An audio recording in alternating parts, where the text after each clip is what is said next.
de persistencia son mayores de 30 días para contaminantes en agua y mayores de 60 días para contaminantes en suelo. Y factores de bioacumulación arriba de 1000 son de interés. Alta toxicidad, o sea, aquellas que produzcan cáncer, sean teratógenos o sean veneno, ¿no? Que sean muy móviles, o sea, que tengan altas constantes de solubilidad, o sea, que pueda hacer que una vez que lleguen al agua, ese contaminante pueda migrar muy rápidamente y llegar a un receptor. Que sufran transformaciones químicas o bioquímicas, lo mencionaron 2 veces, creo que a lo largo de este día. Puede ser que mi sustancia, origen, no sea muy peligrosa. El caso del TCE, del tetracloroetileno que mencionaba el doctor Pantoja, estaba clasificado como clase C en la clasificación que tiene la EPA para sustancias, que es posiblemente cancerígeno, pero esa sustancia se puede degradar a DCE, al cloroetileno y luego a cloruro de vinilo. El cloruro de vinilo, ese sí es totalmente cancerígeno, es un compuesto clase A. Entonces, si yo tengo una sustancia de ese tipo que puede transformarse en otra bajo ciertas condiciones que pueda ser más peligrosa, me conviene evaluarlo. Y lo tendría que evaluar tanto por su efecto como la sustancia original, como considerando que se transformara en esa sustancia más peligrosa. La otra es que esté en alta concentración. Ya vimos que la dosis hacia el veneno. Puede ser que la sustancia no sea muy peligrosa, pero si la tengo en muy altas concentraciones, puede representar un riesgo. Y la otra es que sea de interés público. Es muy frecuente que la población se sienta en riesgo. De eso nos puede hablar muy bien el doctor Llamas en la plática que viene. Ha tenido experiencias muy interesantes en ese aspecto. O sea, si la población se siente en riesgo, es muy posible que ustedes, aunque les digan, no, pues no pasa nada, la gente no les va a creer. En esos casos es mucho mejor hacer una evaluación de riesgo y saber explicar qué es una evaluación de riesgo y demostrar que no representa ningún riesgo esa sustancia. La siguiente, por favor. Para la evaluación de la exposición tenemos lo que son, definir qué son rutas de exposición, qué son vías de exposición y los factores de exposición.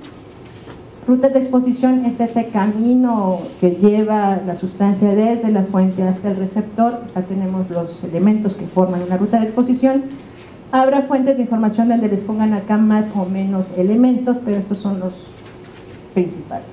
Una fuente de contaminación, un mecanismo de migración, un medio de exposición, un punto de exposición que podría ser el jardín de su casa o el trabajo donde van todos los días, y un receptor, o sea, las personas que están ahí para vivir el contacto con la sustancia. Vías de exposición se reconocen 3, que es ingestión, inhalación y contacto dérmico. Acá les digo de qué cosas principalmente. Y esta cosa, las rutas de exposición y las vías de exposición me sirve para determinar un modelo conceptual del cual ya vimos un poco el día de ayer con el ingeniero Víctor y el día de hoy con el doctor Pantoja. También tengo que determinar los factores de exposición.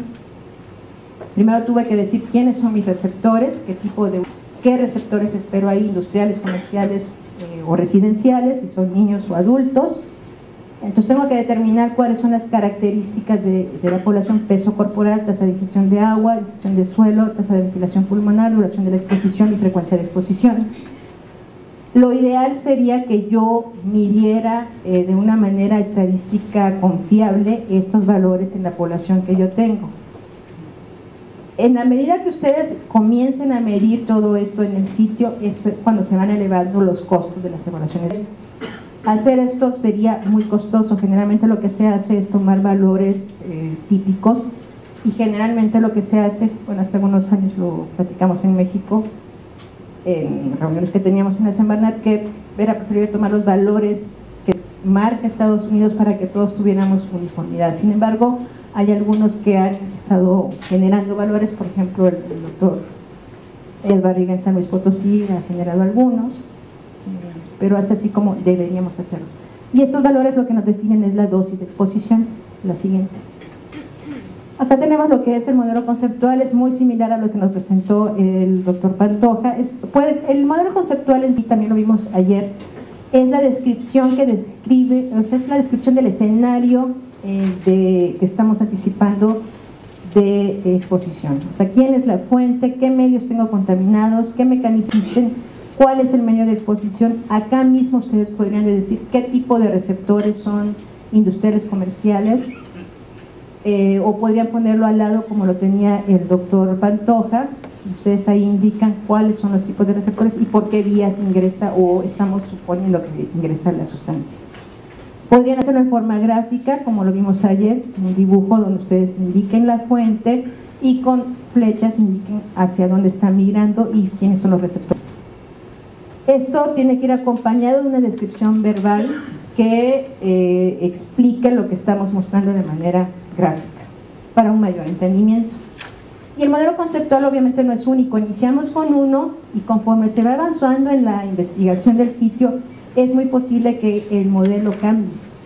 A lo mejor primero pensaron que había población y luego a lo mejor resulta que donde está la exposición hay una plancha de concreto en excelentes condiciones y dicen, bueno, descarto esta, o simplemente no hay una sustancia que sea volátil, entonces pues descarto la volatilización o cosas así.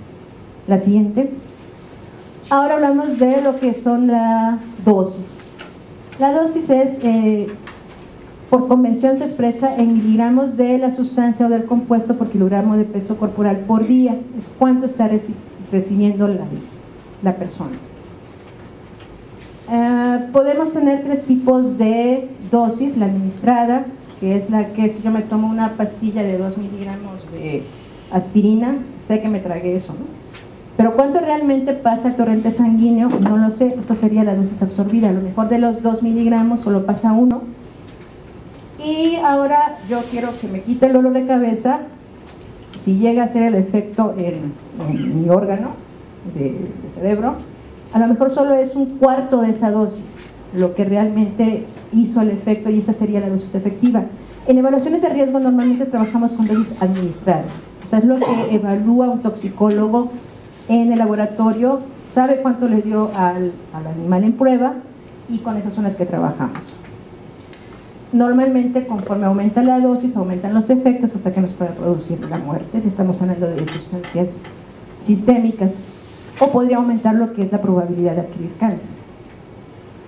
Esta es una ecuación simple, la más simple. Estamos en la diapositiva 69 para los que nos siguen en webinar. Esta ecuación la más simple que puedan encontrar de lo que es una dosis de exposición. Estamos hablando de ingestión.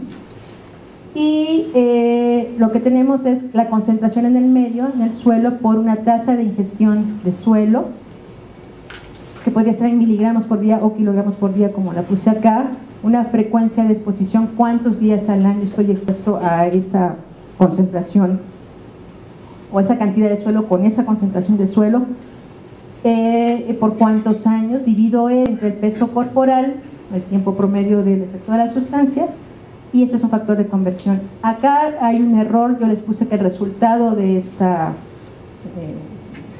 aplicar estos valores que les pongo en la tabla es 1.09, creo que en realidad es 2.73, si lo pueden poner en sus láminas. De todas formas, y verifiquen que las unidades les den en miligramo por kilogramo por día. Entonces así es como calcularíamos. La siguiente. Ya vimos cómo calculamos la dosis de exposición y ahora tenemos que hacer la evaluación de la toxicidad, o sea, lo que nos interesa saber es qué efectos produce la sustancia. Esto no es algo que va a ser el evaluador de riesgos, o sea, existen toxicólogos dedicados o ecotoxicólogos a esta actividad y ellos hacen sus pruebas en laboratorio, y lo principal que necesitamos saber para poder empezar a hacer la evaluación de riesgo es hacer una clasificación inicial si las sustancias producen cáncer o no producen cáncer.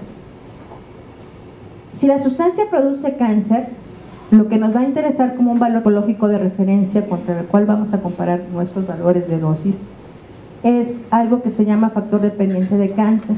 Acá están las siglas en inglés, que es el Cancer Slope Factor o el factor dependiente de cáncer. Esto es una pendiente de una recta, generalmente explico cómo se obtiene esto, no hay tiempo ahorita, pero crean que las unidades son miligramo por kilogramo por día a la menos 1. Y si la sustancia es no cancerígena, el valor toxicológico de referencia que nos interesa es lo que conocemos como dosis de referencia, y esa es la dosis segura o se llama una dosis a la que el compuesto no produce efectos adversos y se da en unidades de dosis, que es miligramo por kilogramo por día. Entonces el factor dependiente de cáncer tiene unidades que son inversas a la de la dosis de referencia. ¿Cómo voy a saber si la sustancia que quiero evaluar es cancerígena o no? Existen bases de datos para ello. La más usada es la de la Agencia de Protección Ambiental de Estados Unidos, la de IRIS, Integrated Risk Information System. También se usa mucho la de la agencia de la EPA en California, es muy completa, y existen algunas otras, la de Texas, etc. Y ahí pueden ustedes saber, bueno, tengo esta sustancia, consulto la base de datos y me dice si es una sustancia cancerígena o no. La siguiente. Ok, una vez que yo ya obtuve todos los datos, ya tengo cuál es mi modelo conceptual, ya sé de dónde viene el contaminante, cuáles son sus patrones de migración, ya sé quiénes espero que sean los receptores, ya sé qué tipo de uso de suelo tengo, ya puedo calcular las dosis de exposición porque ya determiné qué pesos corporales puedo esperar o tasas de ingestión para esos receptores que yo estoy suponiendo que va a haber en el sitio o hay en el sitio. Y calculé mis dosis de exposición, ya sé si la sustancia es cancerígena o no, entonces ya pude obtener el factor dependiente de cáncer y la dosis de referencia. Integro todo eso para calcular el valor de riesgo, que es lo que me interesa. Primero también tengo que decidir antes qué valores voy a considerar aceptables. Si estoy hablando de sustancias cancerígenas, sí puedo hablar de valores de probabilidad. Y yo decido qué valor va a ser el aceptable entre 1 en 10,000, 1 por 10 a la menos 4, a 1 en 1,000,000. ¿Cómo voy a decidir esto? También es una decisión que a veces causa problemas.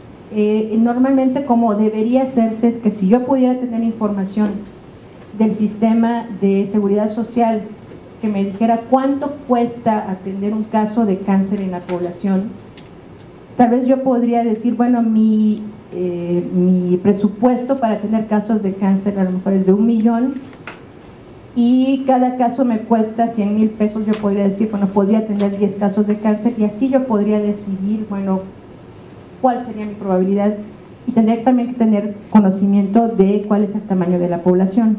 Generalmente otro criterio que se usa es decir, bueno, si mi población es muy pequeña, no tendría caso que yo pusiera valores de riesgo muy restrictivos de 1 en 1,000,000. Eso es algo que tienen que ustedes discutir con la autoridad para decir cuál va a ser el valor de riesgo aceptable. Si estamos hablando de sustancias no cancerígenas, no calculo una probabilidad, calculo un cociente. Ese cociente se llama el cociente de peligro, o HQ en inglés, que es el Hazard Quotient.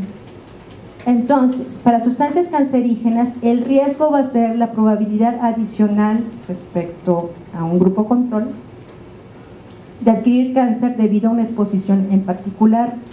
Entonces, es el producto de la dosis de exposición, que ya vimos cómo se calcula, multiplicado por ese factor dependiente de cáncer, que es la potencia de la sustancia. Entre más alto sea el valor de potencia, más cancerígena o más potente es la sustancia. Si al hacer este producto, ese valor de riesgo que yo obtengo es mayor que lo que yo dije que iba a ser aceptable, por decir algo, a lo mejor yo dije que el valor de riesgo aceptable es de 1 en 1,000,000, un individuo en 1,000,000, y al hacer el cálculo el riesgo me sale de 1 en 10,000, rebasé el valor de riesgo aceptable y por lo tanto tengo que hacer algo. ¿Qué puedo hacer? Lo que normalmente hacemos es reducir las concentraciones en los medios, o sea, remediamos a bajar la concentración hasta que tengamos un valor de riesgo aceptable, o bien podemos reducir las condiciones de exposición. A lo mejor la persona está expuesta a los 365 días, pero a lo mejor